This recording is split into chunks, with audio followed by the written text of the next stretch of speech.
Good morning all and welcome to today's video.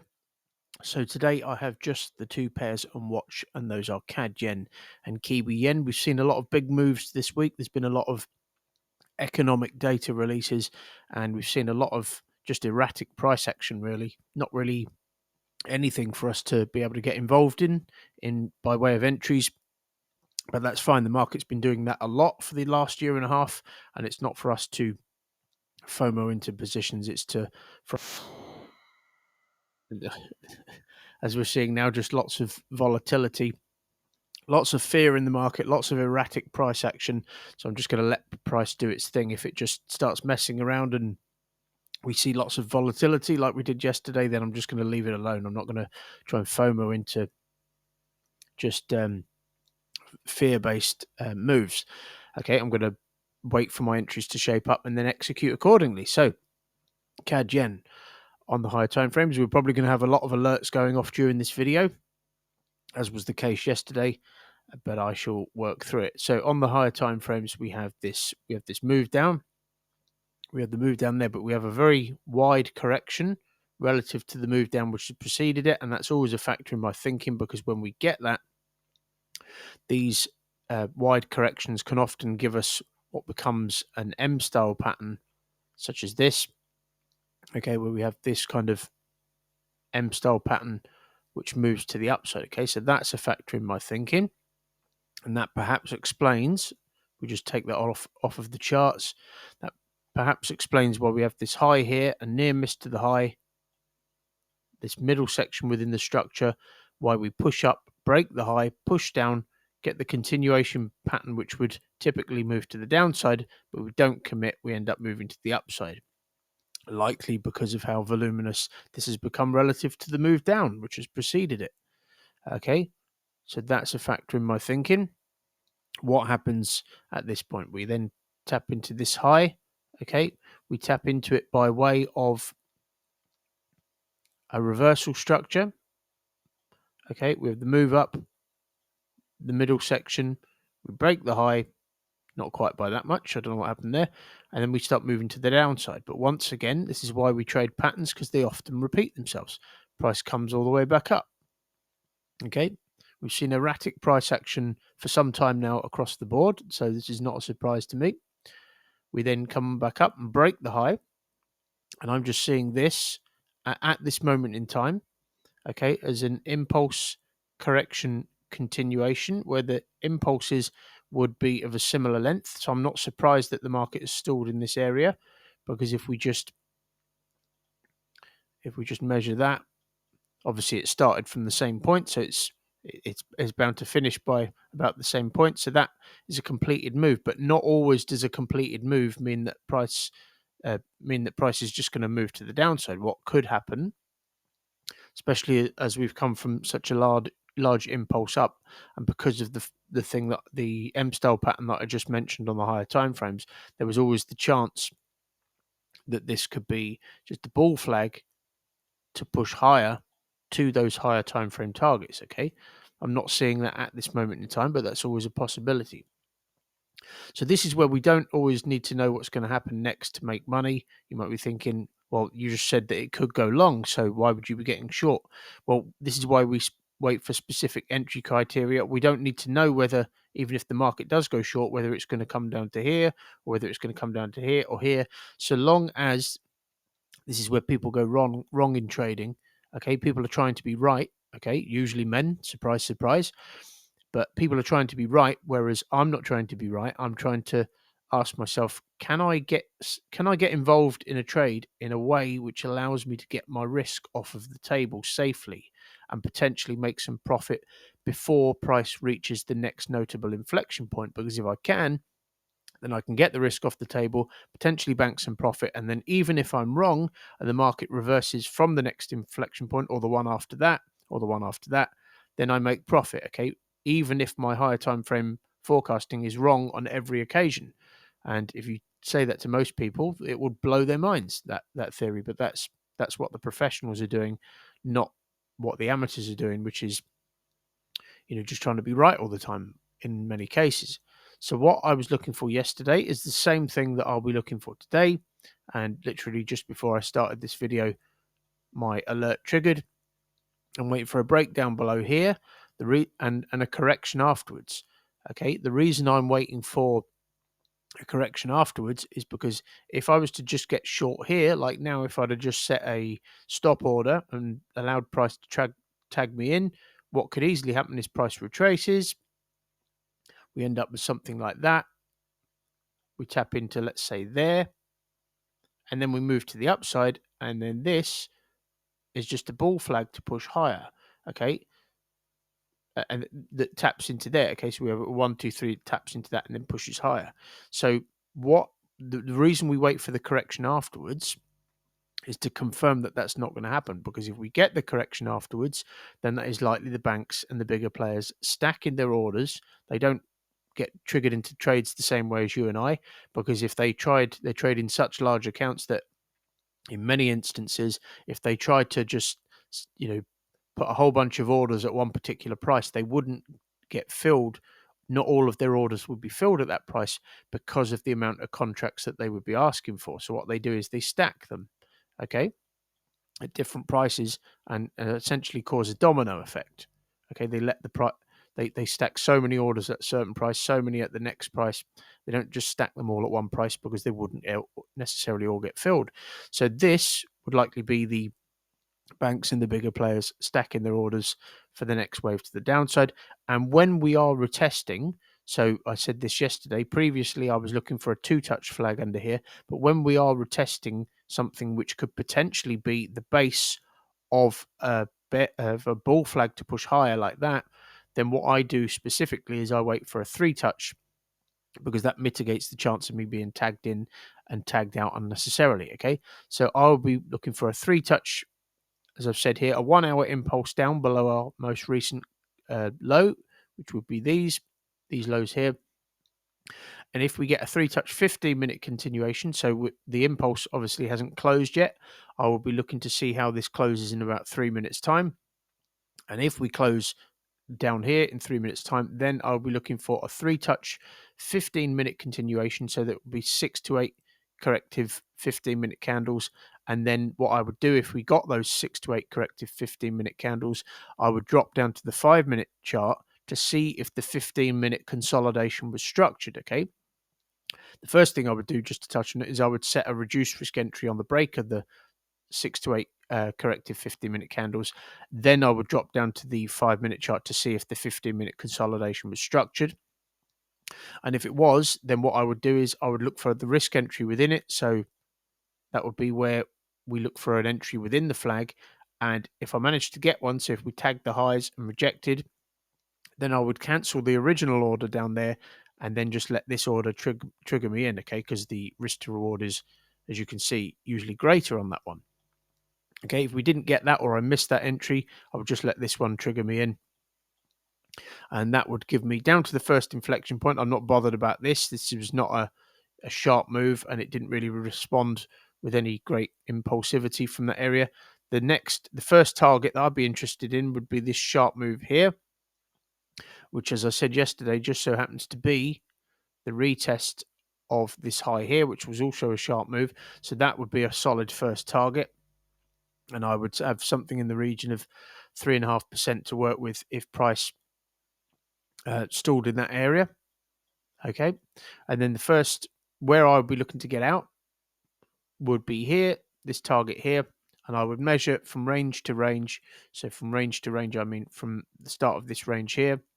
It's not exact, but I would measure it more precisely in the moment.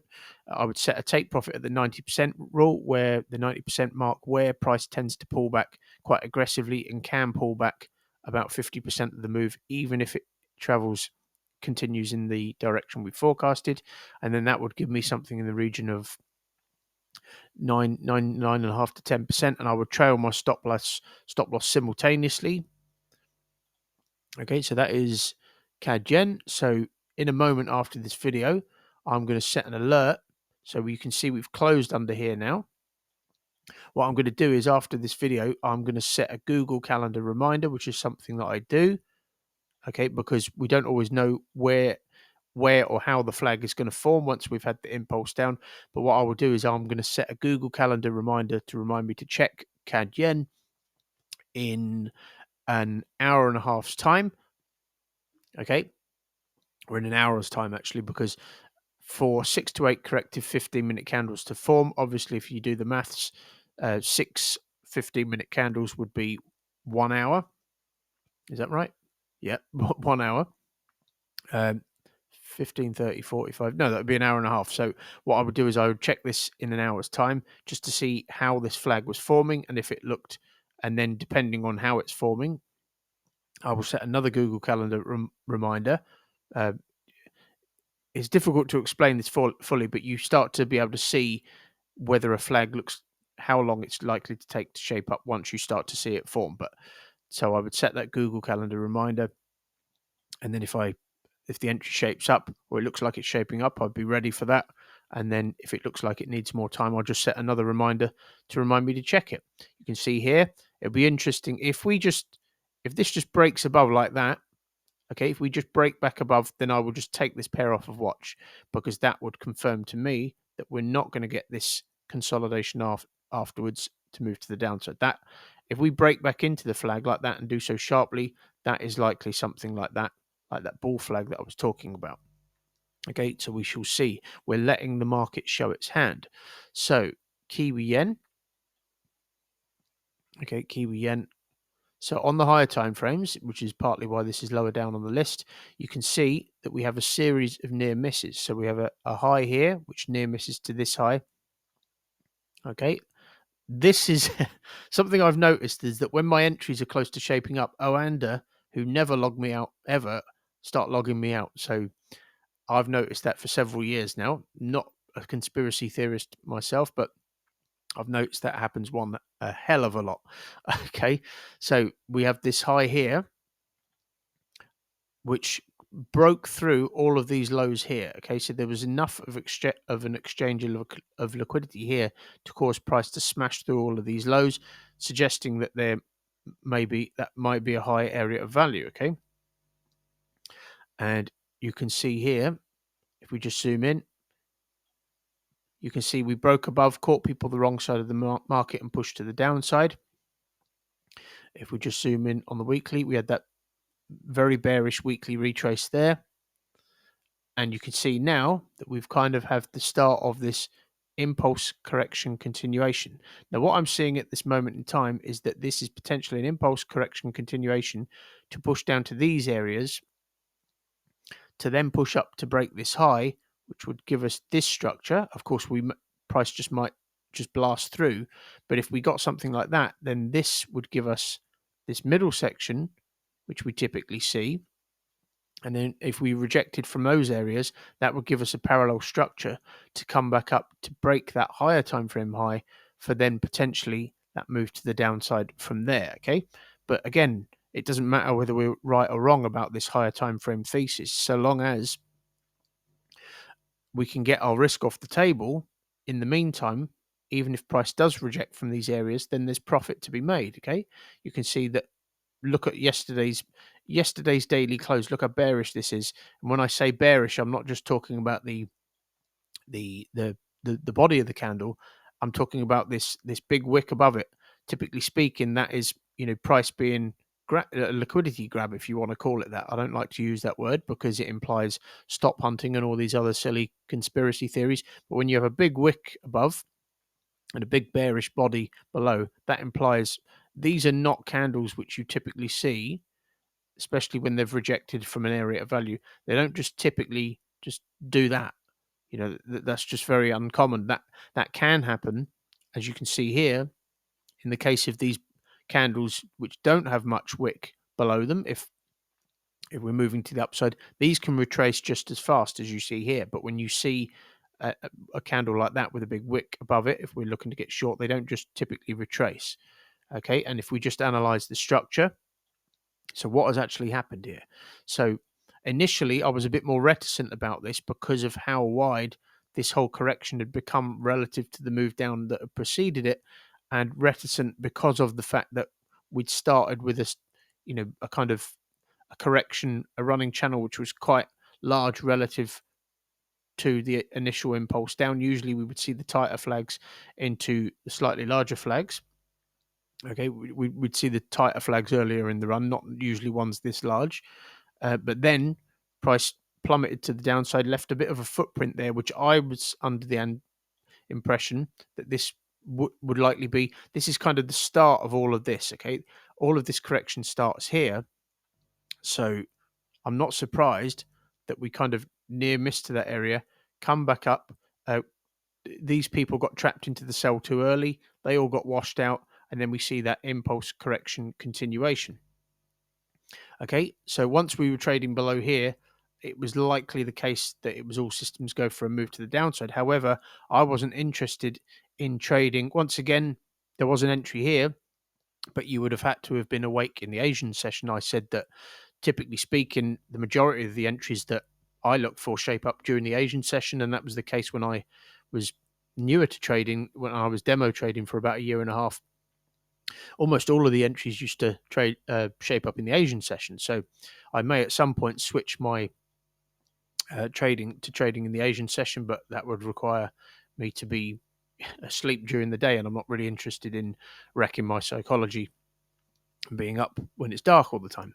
I did that when I worked night shifts 8 years ago, and it wasn't good at all. So one of the reasons I wasn't interested in this as well is because you could easily be tagged in, because you're trading above this low, tagged in, tagged out, and just as with CAD yen, you end up with a bull flag to push higher because of how wide this has become relative to the move down which has preceded it. So what I was looking for is a drop below this low, okay, because then we would be trading below this kind of reversal structure, which you can see has a middle section. Okay, this is the strongest point. That's what we're taught in Falcon Mechanics, so it makes sense to be trading below that and not above it. And I was looking for an entry below there, but then during the night, price just plummeted. So what I'll be looking for now, if we can just unhide the forecast, because this is a big drop, and it appears this entry is probably off the table now, because even in the course of me making this video, price has dropped further, and we can kind of see where the structure is likely to form, because we have a bit of a footprint here. Okay, so if we just look at this on the 5-minute chart, what could happen here. So the market has been very, very erratic, and forecasts are being invalidated all over the place just because of how erratic it is at the moment. But we have the start of this running channel. I don't know why that's on the chart. Let's try something else. What could happen, especially as it's Friday, and we may pull back a little bit more deeply, as you can see we're doing now, as people close their positions. We may end up with something like this, where we pull back into that sharp hook point there, and then this becomes this kind of 1, 2, 3, which would be proportionate to the move down. Okay, and then we could look for continuation to the downside from there. Okay, and then I'll be looking to get short from there for a move to the downside. And then what I would do is I'll be able to manage it to this first low, which I don't think holds much weight. And because of, if I just zoom back out, because of, so this is the thing about trading. When it's in this impulsive or erratic state, you have to be comfortable with putting a lot of work in to creating forecasts, and then literally in one candle they're invalidated, because that's happening a lot at the moment. Okay, I would measure from range to range, and we have that sharp move there, so I would actually set a take profit just above that, because we do have to factor in that that is definitely where price could pull back more sharply to give us something like that. And then we respond from there, okay, and we break that high that I was talking about, and then this whole thing becomes this for that 1, 2, 3 to the upside. But anyway, this entry does not look like it's going to be ready now, because price has pushed down even further. So we shall see. We shall just let price do its thing. I shall probably not look at this too much. I've got the alert set just below that little inflection point there, that footprint, just to see if it pulls back to that. But if it does, because it's now dropped further, this would likely not be ready until Monday. Okay, but it could be a nice entry on Monday. Okay, I hope you've enjoyed this video, folks. Have a great day, have a great weekend, and I'll see you again in the next one.